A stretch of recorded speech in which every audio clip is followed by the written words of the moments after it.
This is Amelia Dyer, perhaps Britain's most prolific serial killer, a woman who is notorious for many years but whose name is barely known today.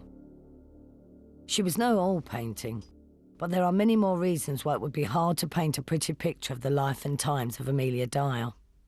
Amelia Dyer killed for money. Nothing new in that, even in Victorian England. But what is astonishing about Amelia is that all of her victims were newborns. Amelia Dyer delivered, fostered and adopted illegitimate babies for money. If you gave her £5 and the baby, she would take the baby and either have it adopted out or raise it herself. But of course, what she really did was kill it and take the £5. Amelia Dyer was a murderer, and she knew what she was doing. This was a calculated career plan that she'd embarked on and sustained over 30 years, come what may. She says she felt peaceful after she put the baby's body in the river. She used to look at them and derive some kind of pleasure and some kind of perverted maternal perspective on these babies who she just killed. You know, as they're lying there, she gets some kind of glow. Using many aliases and addresses, Amelia Dyer evaded detection for decades, despite complaints to police in the pursuit of young mothers desperate to know the fate of their babies. She disposed of a lot of them straight away by throwing them in rivers. But we also believe that she kept hold of the parcels for a while until the bodies decomposed, so that there would be no chance of the babies being traced back to her. The letters that survive tell of an articulate, persuasive and plausible woman, rather than a savage butcher who killed and killed again for a period of 30 years.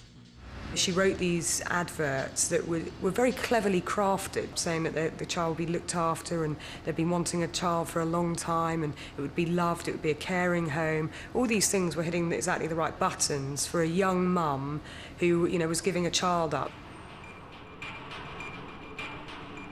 In 1896, Amelia Dyer's career caught up with her. The body of a baby that she'd adopted and murdered was found in a package dumped in the river and was traced back to her address. At the time of her arrest, Amelia Dyer was 56, a stocky middle-aged woman with grey and brown hair, the ordinariness of the picture betraying an evil within. Cold, heartless, unfeeling. Those kids meant nothing to her. It was just a means of getting money.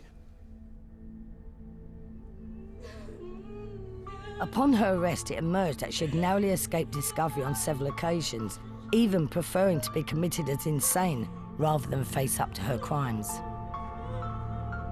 I don't think Amelia Dyer was insane. I think she was a very bad person who deliberately committed murder for profit. I am fascinated by Amelia Dyer, not just because of the savage nature of her crimes and the innocence of the victims, but also because of the sheer volume. This was a 30-year career, and at her worst we know that there were 6 babies a day, various other points 6 babies a week. Even if this was 1 infant death a month, over 30 years you're looking at 400. But who was Amelia Dyer? And what made her kill this shocking number of children over such a long period of time? And how could such horrific crimes be so very easily forgotten?